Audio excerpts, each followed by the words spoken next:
On a late November morning, I stood on the porch and heard my daughter-in-law laugh through the kitchen window. He'll lose his mind when he sees the account empty. She had scheduled all $210,000 of my savings to be transferred the next morning. My son only warned leave him a little, so he doesn't make a scene. When they returned the next evening, their bags were outside, and only $20 remained. From behind the newly locked door, I calmly said, "I have a surprise for you both. Welcome to Silent Dad Revenge. I'm truly grateful you're here. Which city or country are you watching from today? Drop your location below." Also, please note this story includes fictional elements for entertainment and educational value. Any resemblance to actual names or settings is purely coincidental, but the life lesson remains powerful. He's going to lose his mind when he sees it's empty. That was my daughter-in-law's voice drifting through the kitchen window on a Tuesday morning in late November. She said it the way someone might comment on the weather, casual, unbothered, almost bored. I was standing on the back porch with my coffee mug in both hands, still wearing the flannel shirt I'd slept in, and those words hit me somewhere behind the sternum before my brain had even finished processing them. But I'm getting ahead of myself. To understand what happened that morning, you need to understand what the year before it looked like. My name is George Calloway. I'm 67 years old, and I have lived in the same three-bedroom house in Westchester County, New York, for 31 years. My wife Linda and I bought it in the fall of 1993, when the maple tree in the front yard was barely taller than our mailbox. We painted every room ourselves. We refinished the hardwood floors on our hands and knees over a long weekend in October. We planted apple trees along the back fence because Linda said she wanted to make her own cider someday. She never quite got around to it, but the trees grew anyway every year, steady and unhurried, the way Linda herself had always been. Linda passed away on the 14th of January, 2024, after 14 months of fighting an illness that had no interest in fairness or mercy. She was 64 years old. She deserved another 30 years. She deserved to see every autumn that maple tree was going to give us. Instead, I came home from the hospital on a gray January afternoon, walked through the front door, and stood in the entryway of a house that was absolutely, devastatingly silent. Grief is a strange thing when you are 67, and the person you have lost was also your best friend, your dinner companion, your reason for buying the good coffee beans instead of the store brand. For weeks I moved through the rooms like I was navigating a museum. After closing time, everything familiar, everything untouchable, everything lit by a light that had no warmth in it. I kept the television on for noise. I ate cereal for dinner 3 nights in a row. I forgot to water Linda's houseplants until the leaves curled at the edges and dropped one by one onto the windowsill. It was Ethan who first suggested they move in. My son, 34 years old, broad-shouldered with Linda's dark eyes, and I had always believed her fundamental decency. He called me on a Sunday evening in early July, his voice carrying that particular careful gentleness people use when they think you might break. "Dad, Rachel, and I have been talking," he said. "We hate the idea of you being out there alone in that big house. What if we came and stayed for a while, 4 months, maybe 5, just until you're back on your feet? We can save on rent, you get some company. It works for everybody." I told him I didn't need looking after. He said he knew that. I told him the house was perfectly manageable. He said he knew that too. Then he said, "Mom would want someone there with you, Dad." And that was the sentence that unlocked the door, because he was right, and we both knew it. Rachel moved in the following Saturday with 17 boxes and a confidence that filled every room she entered. She was 31, sharp-featured, quick with a compliment and quicker with an opinion. I had always found her difficult to read, the kind of person who smiled with great warmth, while telling you something that would take you 3 days to realize had been an insult. But she was Ethan's wife, and Ethan was my son, and I told myself that family required generosity of interpretation. For the first 3 weeks, things were manageable. Rachel cooked on Tuesdays and Thursdays. Ethan helped me clear the gutters one Saturday afternoon. We ate dinner together most evenings, and the house, which had been suffocating in its silence, began to breathe again. I slept better. I stopped eating cereal for dinner. I told Patricia, my younger sister, that maybe this arrangement wasn't going to be so bad after all. Then one morning I came downstairs and stopped on the bottom step. The wall at the far end of the living room, the wall where Linda and I had hung our wedding portrait the year we moved in, where it had remained for 3 decades, slightly crooked because neither of us could ever agree on the exact center, was bare. In its place hung a large framed photograph of Ethan and Rachel, on a beach somewhere golden light matching linen shirts, laughing at something the camera couldn't see. My chest went tight in a way that had nothing to do with my heart condition. Rachel appeared from the kitchen holding a dish towel, reading my face, with the practiced calm of someone who had prepared for this exact moment. "I hope you don't mind, Dad," she said, her voice smooth and unhurried. "The room just felt so heavy. I wanted to bring in something a little more cheerful. I can find a nice spot for your photo somewhere else if you'd like." I looked at the blank rectangle of slightly darker paint, where Linda's face had been for 31 years. I looked at Rachel's expression, pleasant, patient, utterly unmoved. I said, "I'd like it back where it was." She said, "Of course," with a smile that suggested nothing of the kind would happen any time soon, and Ethan, who had appeared silently in the doorway behind her, said nothing at all and went to refill his coffee. 3 days after that, on a quiet Tuesday morning, I carried my coffee out to the back porch the way I always did. The kitchen window was cracked open to let out the steam from the dishwasher, and that was when I heard Rachel's voice, low and comfortable, talking to someone on her phone. "Moving in was the plan from the start," she said. "Free rent and the house is completely paid off. We just needed to get settled in first. Once we get access to the account, we can move fast. He's going to lose his mind when he sees it's empty." Then she laughed, a short, bright sound, like the whole thing was the punchline to a joke she'd been waiting months to tell. I stood on that porch, and I did not move. The coffee in my mug was going cold. The apple trees Linda planted stood in a row along the back fence, their branches bare in the November chill, patient and enduring. I looked at them for a long time. Then I looked back at the kitchen window at the shape of Rachel, moving inside my house, completely at ease, completely certain of herself, and I felt something shift inside my chest, not breaking, not cracking, but settling. The way a foundation settles when it finally decides to hold. I turned around and went back inside. I had some thinking to do. I went back inside that morning and I made a fresh pot of coffee and I sat at the kitchen table and I thought about what I had just heard with the particular clarity that only comes when something you have been half sensing for months suddenly snaps into focus.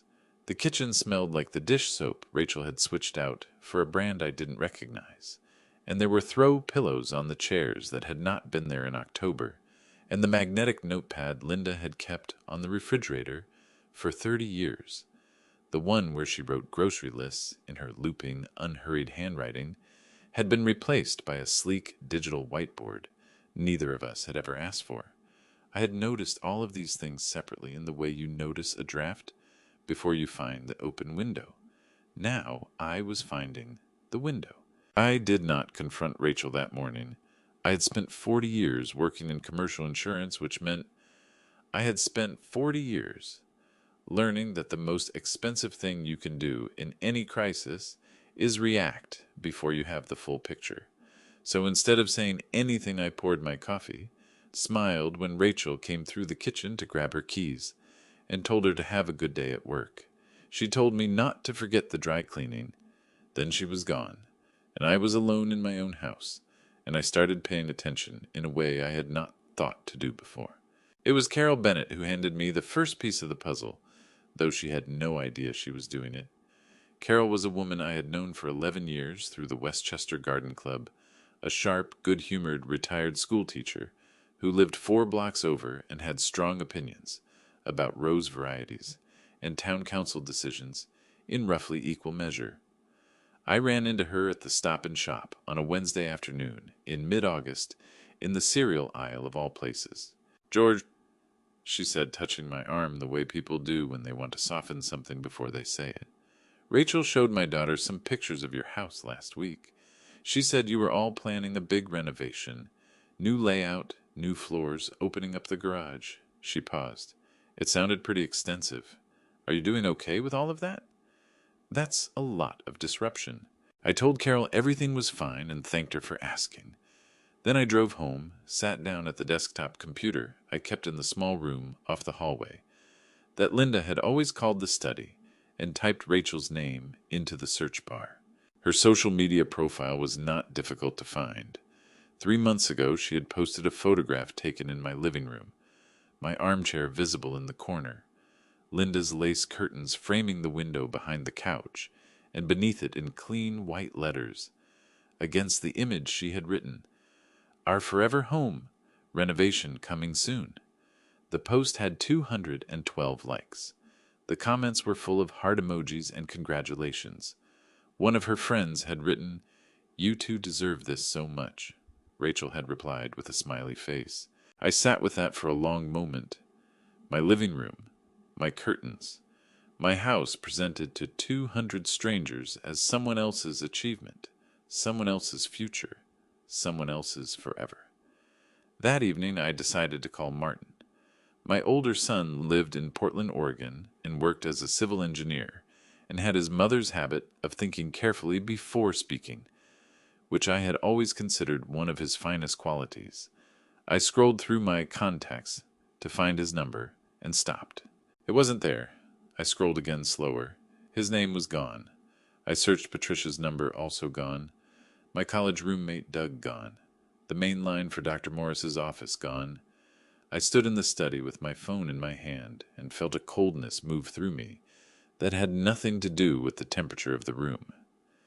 2 months ago, Ethan had offered to help me update my phone after I mentioned it had been running slowly. He had sat beside me at this very desk for 45 minutes, tapping through screens I didn't fully understand, and at the end of it, he had handed the phone back and said, "Good as new, Dad. I also turned off some background processes that were draining your battery." I had thanked him. I borrowed the landline and called Patricia from memory. She picked up on the second ring, and when I told her what I had found, she was quiet for exactly 3 seconds before she said, "George Martin has called me 4 times in the past 6 weeks. He said he has been trying to reach you, and every call goes to voicemail. He thought you were avoiding him." My son thought I was avoiding him. My son, who had his mother's eyes and her patience, and her way of standing in a doorway like he was always ready to help. If you needed it, had spent 6 weeks leaving voicemails on a phone that had been quietly emptied of his name. I asked Patricia to give me Martin's number. I wrote it on the back of an old envelope with a ballpoint pen, the way people used to do before they trusted machines, to remember things for them. Then I dialed it, and Martin answered before the second ring had finished, and his voice carried the particular tightness of someone who has been worried for a long time and is trying very hard not to show it. "Dad," he said, "are you okay? I've been trying to reach you for weeks." I pressed my hand flat against the desk to steady myself, and I said, "I'm fine, son, but I think I need to tell you some things." Outside the study window, the streetlights were coming on one by one along the block. Through the ceiling, I could hear Rachel moving around in the guest room above me, her footsteps crossing back and forth, with the purposeful rhythm of someone making plans. The morning after I talked to Martin, I woke up with my jaw aching from clenching my teeth in my sleep, something I hadn't done since the worst months of Linda's illness. I lay in bed staring at the ceiling and listened to Rachel moving around downstairs cabinet doors, opening and closing in my kitchen with the comfortable authority of someone who had lived in a place for decades. My phone buzzed on the nightstand. A text message from an unknown number. I squinted at the screen. "This is Dr. Morris's office at Westchester Medical Associates. This is a reminder that your cardiac follow-up appointment, originally scheduled for August 19th, was canceled at the request of a family member. Please call us to reschedule at your earliest convenience." I read it twice. Then I read it a third time because my brain kept rejecting what my eyes were showing it. I sat up on the edge of the bed, pressed both feet flat on the floor, and took a breath that shook slightly on the way out. My cardiologist had been monitoring a minor arrhythmia for 3 years. Nothing dangerous, but nothing to ignore either. Dr. Morris was meticulous about follow-ups. I had never once missed an appointment. I walked to the top of the stairs. Ethan was in the kitchen below pouring coffee. "Ethan," I called down, keeping my voice completely even, "did you call Dr. Morris's office and cancel my appointment?" He looked up with the expression of a man who had prepared for this question. "Dad, you seemed completely fine. $300 for a checkup when you're healthy is just money out the window." My hand tightened around the stair railing so hard my knuckles went pale. "That is my heart, Ethan. My doctor decides when I need to be seen, not you." Rachel appeared from the hallway, drying her hands on a dish towel. "Dad, honestly, you're the picture of health. Ethan was just trying to save you some stress." "Rachel," I said, my voice dropping to something very quiet and very steady, "I did not ask for your opinion." She blinked, then she smiled and walked away, and the smile was the most frightening part. I went back to my room, sat at the edge of the bed, and called Ted Garrison. Ted was my Wednesday morning golf partner, 69 years old, retired fire captain, a man who said exactly what he meant, and had no patience for anything else. He answered on the first ring. "George, thank God. I was just thinking about you. How are you holding up?" "I'm working through some things," I said. "Ted, I need to ask you something directly, and I need you to be honest with me." "Always," he said. "Did Ethan contact you recently?" There was a pause, and in that pause I felt my stomach drop straight through the floor. "He called me about 6 weeks ago," Ted said carefully. "George, he told me you weren't eating, that you were having a real hard time not sleeping, withdrawing from everyone. He said you needed some extra support, and he was trying to cover some care expenses." The room tilted slightly. "How much did you give him, Ted?" $2,000. Ted's voice went hard as concrete. "George, are you telling me that wasn't true?" I pressed my free hand flat against my thigh to stop it from trembling. "I've been eating fine. I've been sleeping. I've been going to the garden club and playing golf and living my life." "Ah, son of a," Ted stopped himself. "George, I am so sorry. I'll handle getting my money back. That's my problem now, not yours. But you need to listen to me. Go check your important papers. Whatever you have locked up, go look at it right now." After I hung up, I walked down the hall to my small study. The third drawer of my desk was where I kept the accordion folder bank statements, investment summaries, the paperwork from when Linda and I had consolidated our savings into one account the year before she got sick. $210,000. Every overtime shift, every skipped vacation, every year, we chose the responsible thing over the easy thing sitting in that folder. I pulled the drawer open. The folder was there, but it was facing the wrong direction, spine out, instead of spine in the way I had kept it without exception for 11 years. Someone had gone through it. Someone had held those statements in their hands, read every number, and put everything back just slightly wrong. My chest seized with a pain that had nothing to do with my arrhythmia. I lifted the folder out with both hands, and they were shaking, not from fear, but from the specific, searing grief of a man who has just understood exactly how long he has been a fool. I thought of Linda sitting across from me at the kitchen table, saying, "George, that boy has your stubborn streak and my soft heart. Take care of him." I had taken care of him. I had taken such careful, devoted, absolute care of him. I set the folder back in the drawer spine and exactly right. Then I straightened up, rolled my shoulders back, and looked out the study window at the maple tree in the front yard, the one that had been barely taller than the mailbox when we moved in and was now so large its branches touched the gutters. I looked at the blank space on the wall where her photograph belonged, and I thought enough. Then I turned back to the desk and picked up the phone. 3 weeks after I found the folder facing the wrong direction, Patricia called me on a Thursday evening. My younger sister had a voice like warm coffee, steady, unhurried, the kind of voice that made you feel like whatever was wrong could still be managed. But that evening she sounded different, careful in a way that meant she was choosing every word before she let it out. "George, I need to tell you something, and I need you to stay calm while I do." My chest tightened immediately. "Just say it, Patty." "Rachel called me last Tuesday," she said. She told me you'd been having some memory trouble lately, forgetting appointments, misplacing things, getting confused about dates. She said she was worried about your ability to manage your finances long term. Patricia paused. Then she asked me if I would sit down with you and encourage you to sign a financial power of attorney, something that would give her and Ethan legal authority to manage your bank accounts and property on your behalf. The air went out of my lungs like I'd been hit in the chest. She said what? She framed it as protection for you. Patricia continued, and now her voice had an edge to it, sharp enough to cut glass. She said, and I am quoting her directly, "We just want to make sure Dad is taken care of, and sometimes these conversations are easier coming from a sibling." I told her I would think about it. Then I hung up and called you immediately because, George, something is deeply wrong in that house. My hand was pressing so hard against my forehead that I could feel my own pulse beating against my palm.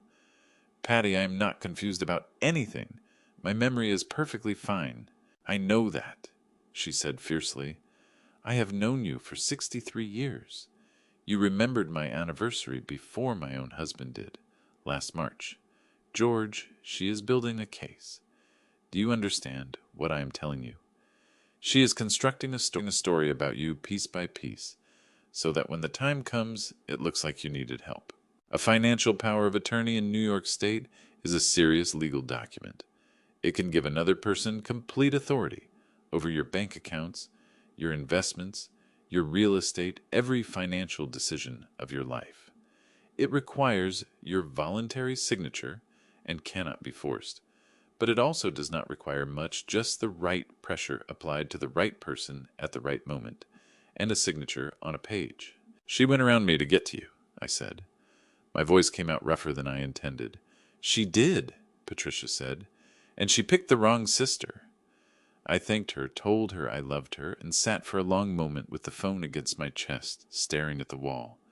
Then someone knocked on the front door.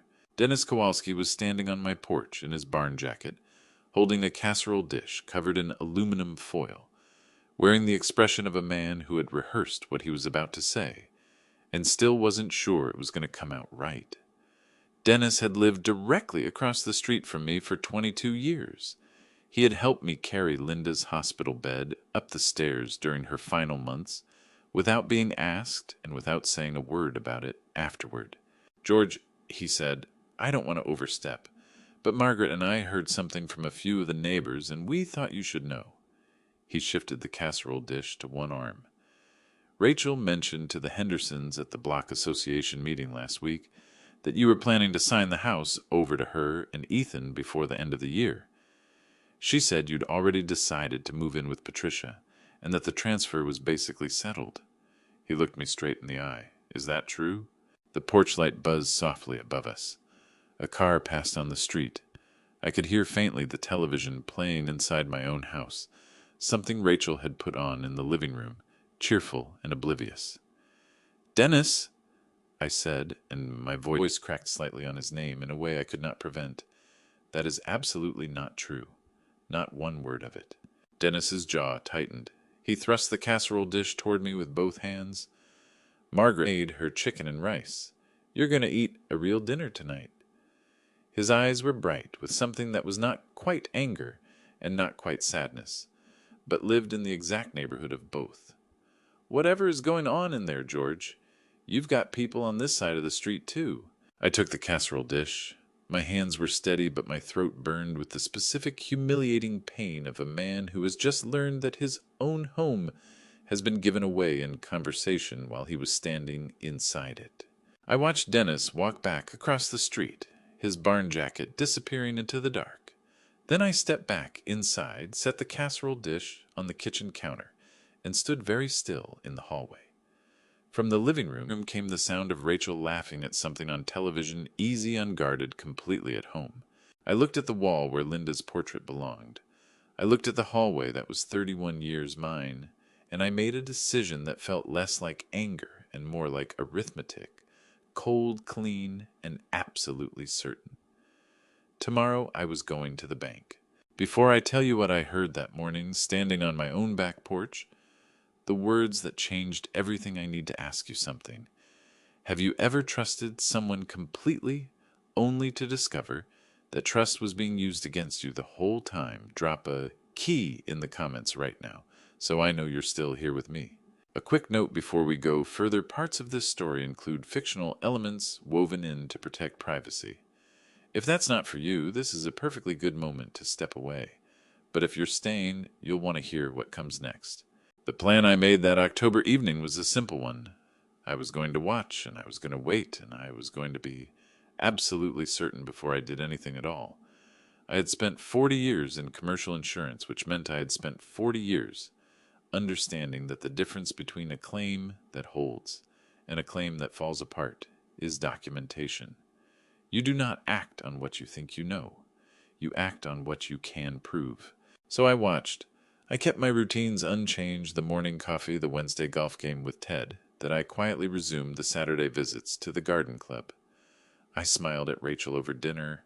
I asked Ethan about his week. I gave them no indication that anything had shifted, and they gave me no indication that they suspected it had, which told me everything I needed to know about how thoroughly they had decided I was not paying attention. November arrived the way it always does in Westchester gray and deliberate, stripping the last color from the trees until the yard looked like an old photograph of itself. The maple out front dropped its leaves in 3 days flat, the way it always did, and I raked them into piles along the curb, the way I had done every year since 1993, and for a little while the familiar rhythm of it steadied me. Then came the Monday morning that changed everything. It was the 25th of November. I woke at 5:30, made coffee, and carried it out to the back porch, the way I always did, wrapped in my old wool coat against the cold. The sky was still dark at the edges, going gray in the east over the neighbor's roof line. I could see my breath. The apple trees along the back fence stood bare and patient in the early light, and I thought about Linda the way I always did when I looked at them, not with the sharp grief of the early months, but with something quieter, something closer to gratitude, that she had existed at all. I was thinking about her when I heard Rachel's voice through the kitchen window. The window was cracked open 2 inches, the way it always was when she made her morning coffee, letting the steam out. Her voice was low, but entirely clear in the cold air, and what I heard in it was not just the words, but the texture underneath them, the ease of someone who has already decided the hard part is over. "He's going to lose his mind when he sees it's empty," she said, and laughed, a short, bright sound that I had heard before from that voice in other rooms, about other things, but never aimed at me, never aimed at everything I had ever saved. I scheduled the transfer for tomorrow morning at 9. The full $210,000. Once it clears, we're closing on the house by the weekend. The agent's been holding it since last week. I told her we were definitely moving forward. I did not move, not 1 inch. My hands tightened around the coffee mug, and I stood in the cold, and I listened with the particular stillness of a man who has stopped being surprised and started being certain. Ethan was nervous about the timing. Rachel continued, her voice dropping half a register with the particular fondness people use when they are managing someone they consider less capable than themselves. But I told him that money is sitting there doing nothing. The old man doesn't travel. He doesn't have hobbies that cost anything. He's not going to need $210,000 at 67. Why should we wait 20 years for what's already basically ours?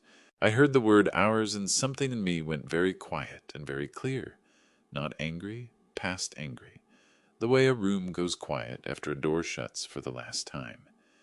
She said a few more things after that, but I had already stopped cataloging and started planning. Tomorrow morning at 9. That was less than 24 hours. I had 1 evening and 1 early morning, and I was not going to waste a single minute of either one. I went back inside before Rachel finished her call. I poured my cold coffee down the drain, rinsed the mug, and set it on the drying rack the way I always did.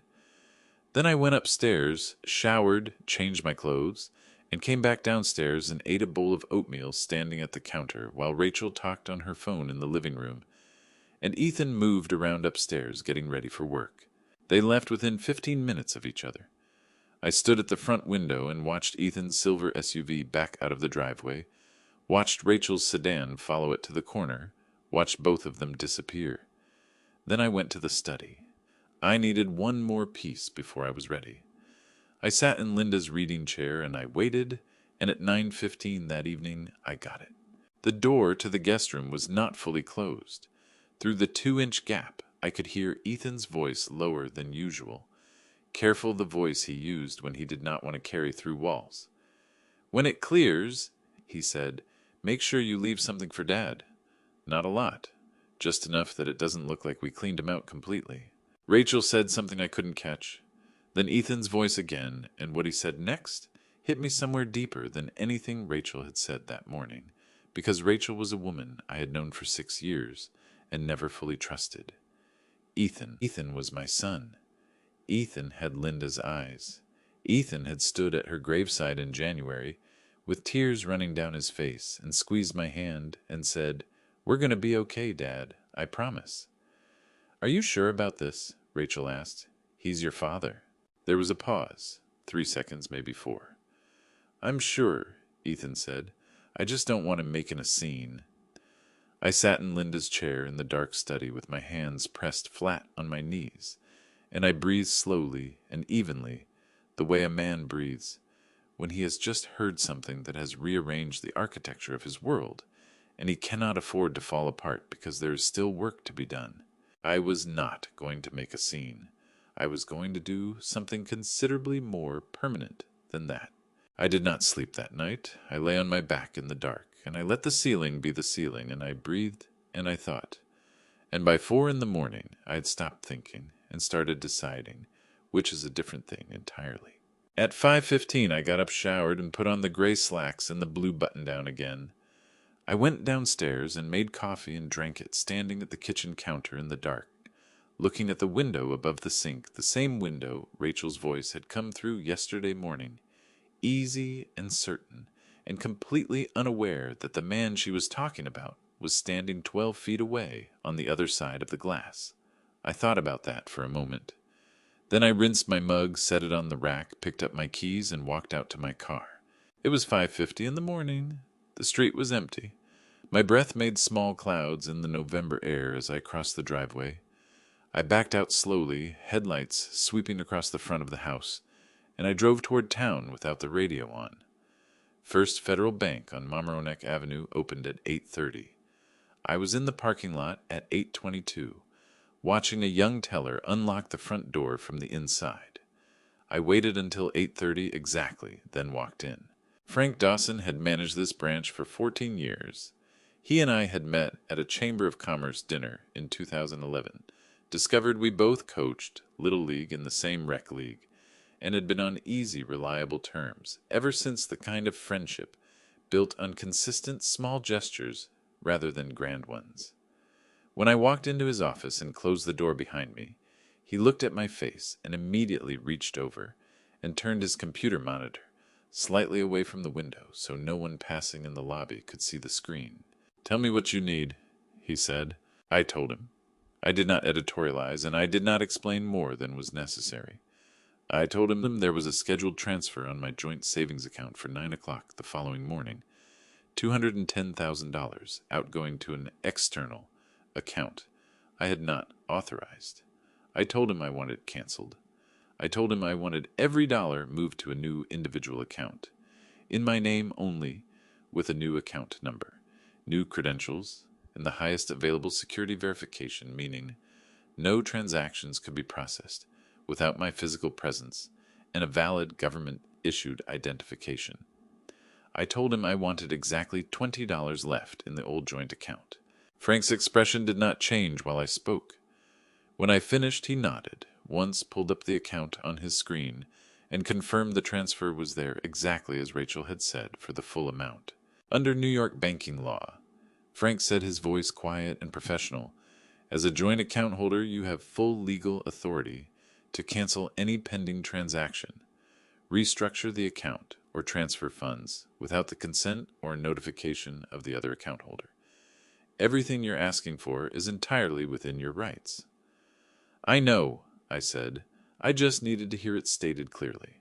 He worked quickly and without unnecessary conversation, which was one of the things I had always appreciated about Frank Dawson.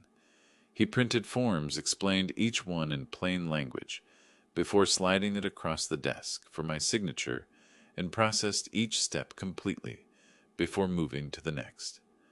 I read every line of every document before I signed it, the way my father had taught me to do, and the way I had done with every contract in 40 years of professional life. 90 minutes after I sat down, it was finished. The transfer was canceled.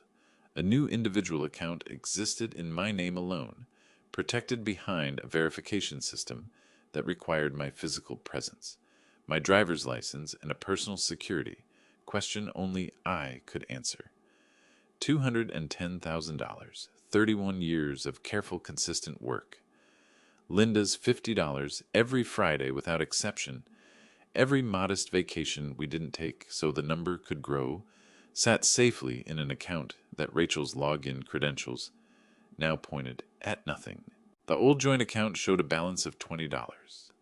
Frank printed the confirmation documents, slid them into a plain envelope, and handed it across the desk.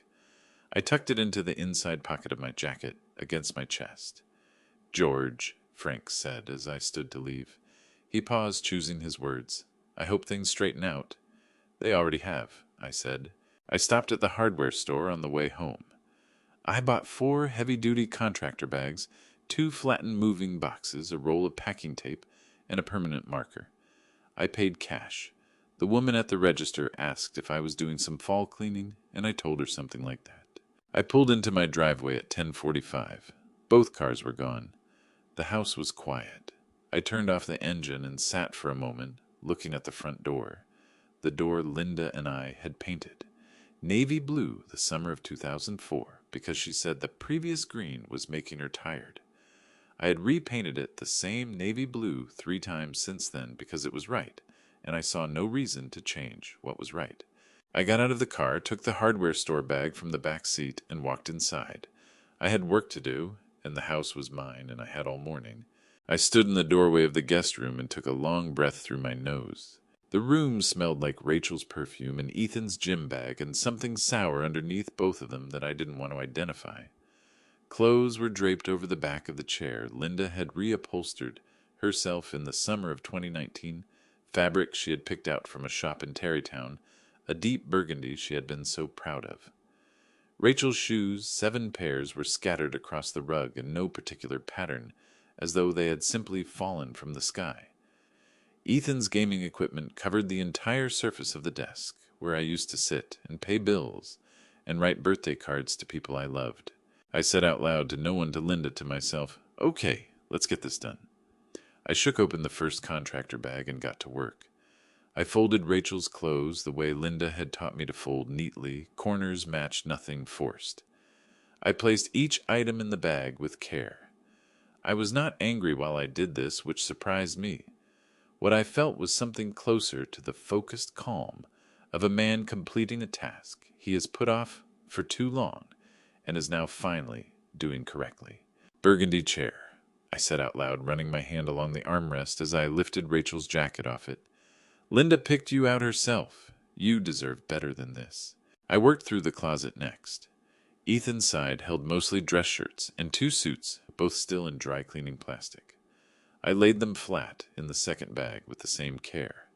His gaming console and its tangle of cords went into a box, wrapped in one of his own sweatshirts, so nothing would scratch.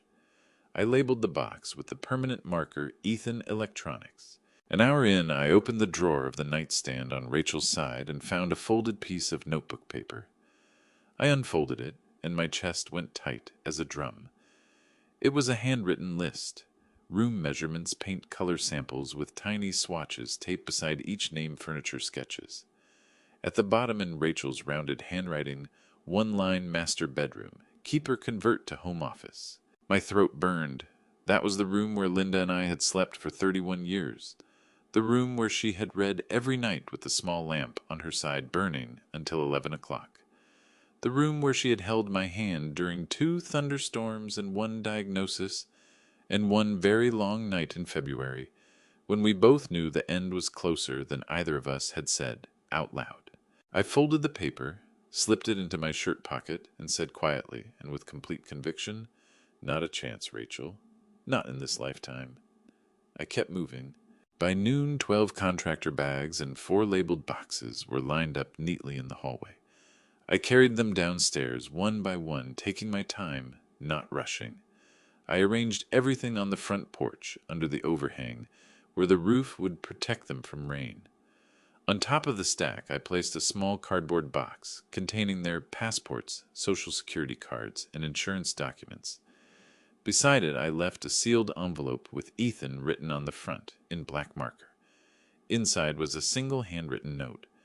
"This is your notice to vacate the premises at 14 Birchwood Lane, effective immediately. The property belongs to George Calloway.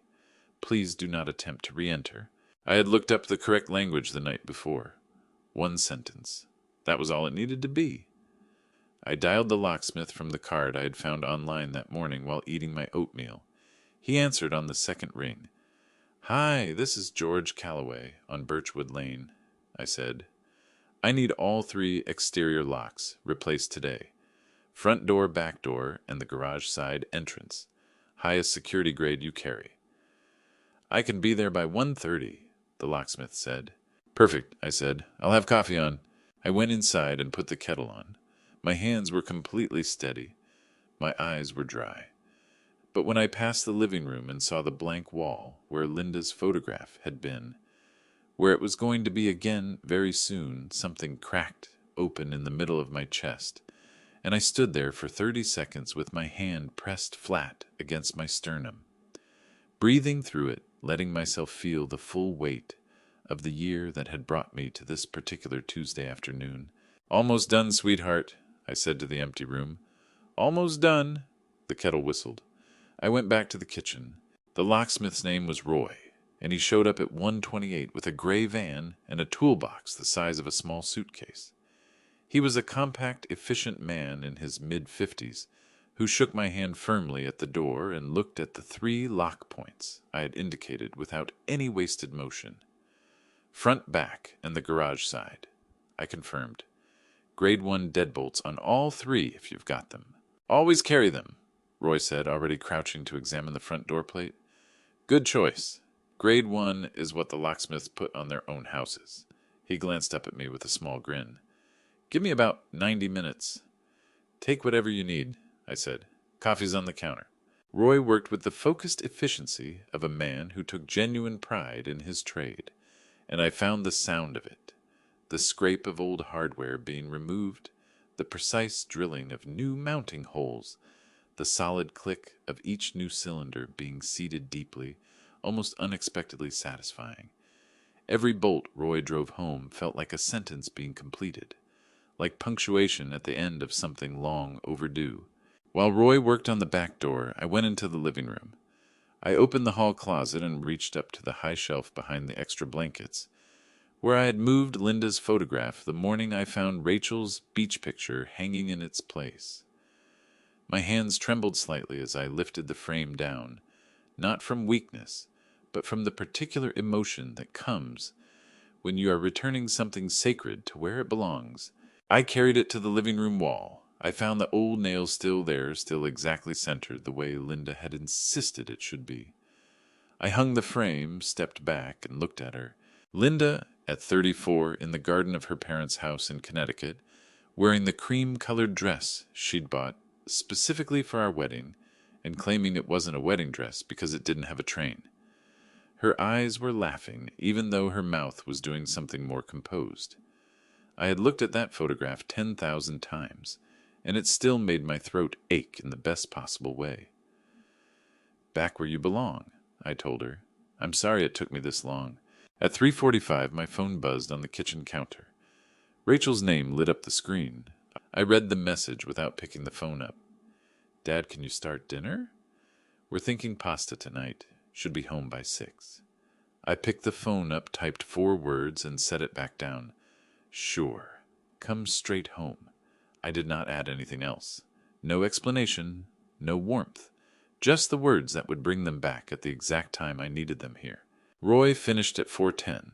He laid 3 sets of new keys on the kitchen counter in a neat row front back garage, each labeled with a small tag in his careful handwriting. I tested each lock, personally pressing my shoulder against each door after turning the bolt, feeling the solid, immovable resistance of grade 1 steel. Not getting through those without a battering ram, Roy said with a professional satisfaction that made me want to shake his hand again, which I did. I paid him in cash from the withdrawal I had made that morning, added $40 above the quoted price, and walked him to his van. He tipped his chin toward the bags and boxes stacked neatly under the porch overhang. "Looks like somebody's moving out," he said, not unkindly. "Two somebodies," I said. "They just don't know it yet." Roy laughed. A short, genuine sound got in his van and drove away. I went back inside, locked the front door, and stood in the entryway listening to the quiet. My house, my locks, my quiet. I went to the living room and sat down in my armchair by the window, the one with the view of the front walk that Linda had edged every spring with that piece of string and her old spade. I looked up at her photograph on the wall. I poured a cup of tea from the pot I had made while Roy finished up, and I held it in both hands and let the warmth spread into my palms, and I waited. At 5:19, my phone erupted with Rachel's ringtone. I watched it light up the dimming room and did not reach for it. It stopped. Started again immediately. Stopped. Then the texts began arriving one after another, rapid and escalating. "Dad, the banking app is showing something weird." "Dad, pick up the phone." "There's something wrong with the account. It's showing $20. "Dad, this is urgent. Please call me." "Dad." I set my phone face down on the side table. I took a long sip of tea. Outside the front window, the streetlights flickered on one by one in the early November dark, and the maple tree stood bare and enormous against the gray sky, completely untroubled by any of it. 8 minutes later, headlights swept hard across the front window. Ethan's SUV came around the corner, fast too fast, and jerked into the driveway with a screech of brakes that I could hear through the glass. Both doors opened before the engine stopped. I watched Rachel step out, phone clenched in both hands, her face a mask of barely controlled panic. She looked up at the porch. She saw the bags. Her mouth opened. I set my teacup down, stood up, and walked to the front door. I unlocked the interior deadbolt and pulled the heavy front door open inward, but I left the steel mesh screen door closed and latched between us. Through the grid of metal, I could see Rachel clearly, her hair blown loose by the wind, her chest heaving, her phone gripped in both hands so tightly her knuckles had gone the color of old chalk. She jabbed the phone toward my face through the screen. "The account shows $20, she said, her voice cracking at the edges like wood under too much pressure. $20, Dad. Something happened to the account. You need to call the bank right now." "Nothing happened to the account," I said. "The account is exactly as I left it." Rachel's face went through 3 expressions in 2 seconds, confusion, calculation, and then something raw that she couldn't quite suppress. She grabbed the handle of the screen door and yanked it. It didn't move. She yanked it again, harder, and the whole frame rattled, but the grade 1 latch held without effort. "Open this door," she said. "Open it right now and let us inside so we can talk about this like a family." "We can talk right here," I said. Ethan stepped up beside her. He was trying to look composed, but his jaw was working in a way that told me he was grinding his teeth. Something he had done since he was 9 years old, whenever he was frightened and trying not to show it. "Dad," he said, keeping his voice measured and low, "I think there's been some kind of misunderstanding. If you'll just let us inside, the 3 of us can sit down and work through whatever's going on." "There's no misunderstanding, Ethan," I said. "I understand everything perfectly." Rachel's composure cracked open like an egg dropped on tile. "Where is the money?" she demanded, her voice climbing into a register that carried halfway down Birchwood Lane. $210,000 does not just disappear. What did you do with it? Who did you give it to? "I didn't give it to anyone," I said. "I moved it somewhere you cannot reach it. That's all you need to know." "You're 67 years old," Rachel burst out, and the words came fast and ugly, the way words do when someone has been thinking them for a long time and finally stops pretending they haven't. What do you need $210,000 for at 67? You don't travel. You don't do anything. You just sit in this house. That money could actually do something for people who still have their whole lives ahead of them. My chest didn't tighten. My hands didn't shake. What I felt instead was a cold, crystalline clarity, the kind that only comes when someone removes every last doubt you were still carrying. Say that again, I said quietly. Rachel blinked. I said, You said I don't need the money. I said, You said it could do something for people who still have their whole lives ahead of them. I looked directly into her eyes through the metal mesh. Yesterday morning, standing on my back porch, I heard you say the exact same thing to whoever was on the phone. Word for word. I watched the color drain from her face like water leaving a bathtub. So I didn't mishear you, and I didn't misunderstand. I heard every word. Rachel's mouth opened and closed without producing a sound. Her hands dropped the phone to her side. Beside her, Ethan turned to look at her, and the expression on his face was not the shock of someone hearing news. It was the expression of someone whose careful plan has just been identified by name. I turned to my son. My chest hurt with a deep structural pain that had nothing to do with my arrhythmia. I looked at him, Linda's eyes, Linda's dark hair going gray at the temples, and I said, Ethan, I'm going to ask you one time. Tell me the truth. Ethan's jaw tightened. He exhaled through his nose. Then he said, Dad, look, that money was going to come to us eventually anyway. We just thought, with the house paid off and everything sitting there doing nothing, it made more sense for us to... Stop, I said. He stopped. His eyes dropped from mine and went to the floor of the porch, and in that moment he looked exactly like the 12-year-old boy who had once broken the garage window with a baseball and tried to blame the wind, and I had loved that boy with everything in me, and the love had not gone anywhere, and that was precisely what made this so devastating. Last night I said I heard you tell Rachel to leave me a little so it wouldn't look like you'd cleaned me out completely. My voice didn't break, but it cost me something to keep it steady. And when she asked if you were sure, you said you were sure. You said you just didn't want me making a scene. I pressed my hand flat against the doorframe to hold myself upright. So I'm going to honor that. No scene. Just this. I pointed past them both to the stack of bags and boxes under the porch overhang. Everything you own is out there packed carefully, nothing damaged. Your documents and passports are in the box on top. There's an envelope with your name on it, Ethan, with a written notice to vacate. You both have jobs and cars and each other. My voice dropped to something quieter and more final than anything I had said yet. Starting today, I'm going to help you with one thing and one thing only, learning to build a life with your own hands. The way your mother and I did. The way every person who ever had anything real had to do. Rachel burst into tears, not the soft, sorry kind, but the loud, gasping tears of pure shock and fury, tears that were about loss and not about remorse. Ethan looked up at me. His eyes were glassy and red-rimmed, and his voice came out rough and fractured. Dad, please, just let us come inside and talk. We just did, I said. I reached out, gripped the edge of the heavy front door, and pulled it shut. The deadbolt engaged with a sound like a period at the end of a very long sentence. I walked back to my armchair. I did not look through the window. I picked up my teacup, found it had gone cold, and held it anyway. Outside, Rachel's crying rose and fell and eventually became muffled voices, and then the scraping of bags across concrete, and then the heavy slam of a car trunk, and then an engine, and then tires on asphalt, and then nothing. I looked up at Linda's photograph on the wall. Her eyes were the same as always, steady, warm, asking nothing and giving everything. I held the teacup in both hands until the shaking stopped. Then I sat back and breathed and let the quiet of the house settle around me like something earned. The house had never been so quiet, and for the first time in 11 months, the quiet felt like something given rather than something taken.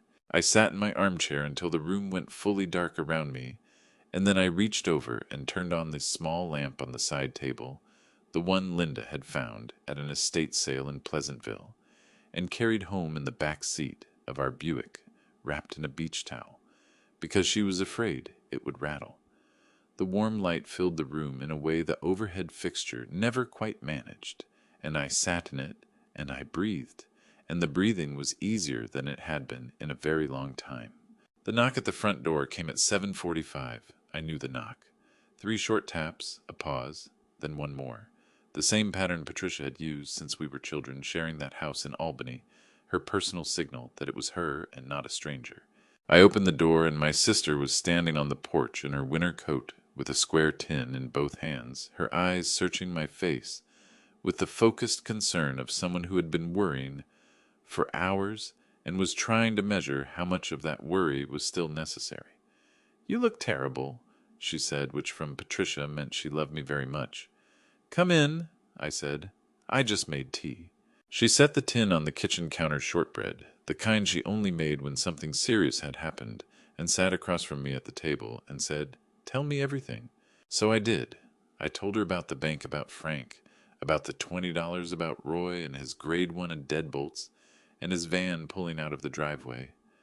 I told her about standing at the screen door and looking at my son's face.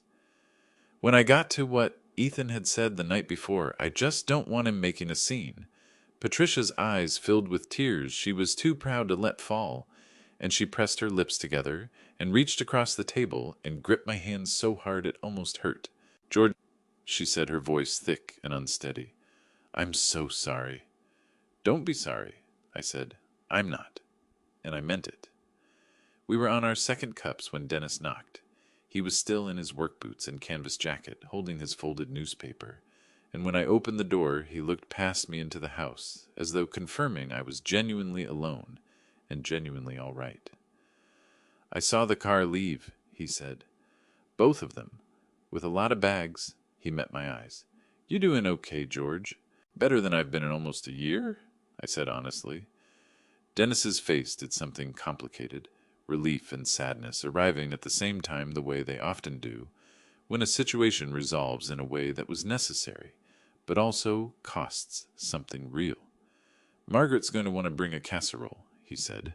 "Tell Margaret I would genuinely love a casserole," I said, and Dennis laughed, and it was such an ordinary sound in such an extraordinary evening that my eyes went hot and wet for just a moment before I blinked it back. After Dennis left, I called Ted. He picked up before the second ring. "Ted," I said, "I owe you an explanation about that $2,000. I told him everything in 4 minutes. When I finished, Ted was quiet for exactly 1 beat, then said, "George, that boy of yours is going to have to figure out a lot of things. I'm going to handle my end of this in my own way in my own time." His voice was steady and firm, the voice of a man who had made a decision and was comfortable with it. "You just focus on yourself. Deal." "Deal," I said. I sent Carol a text message, simple 2 sentences. "I'm okay. See you at the garden club Saturday." Her reply came back in under a minute. "Thank God. I'll bring the good coffee." I smiled at my phone for the first time in longer than I could remember. Martin called at 9. His voice carried the particular tightness of someone who has been waiting all evening for a call that kept not coming, and when I answered he exhaled so hard I could hear it clearly through the speaker. "Dad," he said, "are you okay? Please just tell me you're okay." "I'm okay, son," I said, and my voice broke on the last word in a way I hadn't planned and couldn't prevent. And the two of us stayed on the line together for a moment, with the emotion of it moving through us both. "I'm better than okay, actually. It's done. It's over. And I want you to come visit when you can." "I'm booking the flight tonight," Martin said, and his voice was wet and fierce with the particular love of someone who has been frightened for a long time and is only now beginning to let the fear go. "I'll be there by the weekend, Dad, I promise." I visited Dr. Morris the following Tuesday. She looked at me over her glasses when I walked in and said, "You look different. Better. What changed?" "Someone was making decisions for me," I said, settling into the examination chair. "That's over now." She ran the full cardiac workup, the EKG, the blood pressure cuff, the careful listening with her stethoscope that she always did twice, because she said the first time told her the facts and the second time told her the story. Afterward, she pulled up the results on her screen and turned it so I could see. "Your numbers are actually improved from February," she said. "Stress does things to the heart that medication can't always fix. Whatever you resolved, it shows." I walked out of her office into a sharp December afternoon, the cold clean and clarifying against my face, and I stood on the sidewalk outside the medical building, and I looked up at the sky, bright and pale and enormous over Westchester, and I thought about Linda, about the apple trees she had planted that were still growing along my back fence, patient and steady and entirely indifferent to the chaos of the year just past. About 31 years in a house that was mine again, every lock, every nail, every wall. "We're okay, sweetheart," I said quietly to the December sky to her. "We're going to be just fine." And for the first time since January, I believed it completely. If there is one thing this year taught me, it is that love without boundaries is not love. It is an open door that the wrong people will walk through without wiping their feet. I spent too long telling myself that tolerating disrespect was the same as keeping the peace. It was not. It was just a slower way of losing everything. If I could speak to any father out there carrying the same quiet weight I carried, I would say, "This: do not wait until they have scheduled the transfer. Do not wait until the locks still belong to someone else. The moment you feel like a stranger in your own home, that is God reminding you that your dignity was never theirs to take." Revenge Dad is not about anger. Family justice is not about punishment. It is about a man finally deciding that what he built with his own hands and with the hands of the woman he loved deserves to be protected. That is not selfishness. That is family justice done right, and sometimes the quietest revenge, Dad, is the most powerful one of all. If this story moved something in you, if you have ever had to choose yourself when it cost you everything, I want to hear your story in the comments. Every word you share helps someone else feel less alone. Share this with someone who needs it today. And if you haven't already, please subscribe to Silent Dad Revenge so you never miss a story that matters. Thank you from the bottom of my heart for staying with me until the very end. The stories on this channel contain fictional elements crafted purely for reflection and human connection. If this kind of content isn't for you, we completely understand. Please feel free to explore other stories that speak to your heart.